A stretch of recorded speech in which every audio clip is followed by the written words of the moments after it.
မင်္ဂလာပါရှင်ဒီနေ့၄လပိုင်း12ရက်နေ့ရွှေစီ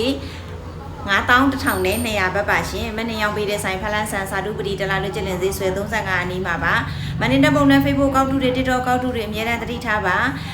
ရွှေနဲ့ပတ်သက်ရင်သတိမနာမည်နဲ့ဗန်နေတာအသုံးပြုပါတယ်သတိမနာမည်ကျဲဝိဖာထိုင်းလိုအင်္ဂလိပ်လိုရေးထားပြီးသားတွေပြန်ပို့ပေးတာဖြစ်ပါတယ်အကောက်အထုတွေအထူးသတိထားကြပါရှင်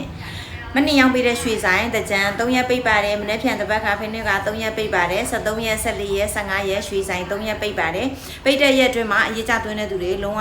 ငွေမလွဲလာပါနဲ့ပြီးတော့ဒီနေ့အတိုးသွင်းရမယ့်သူတွေလက်ရွေးချင်တဲ့သူတွေညနေ6နာရီထိလက်ရွေးလို့ရပါတယ်ရှင်လက်သွင်းလို့ရပါတယ်တကြံ3ရက်ပိတ်တယ်နော်73ရက်14ရက်15ရက်ရွှေဆိုင်3ရက်ပိတ်တဲ့အချိန်မှာ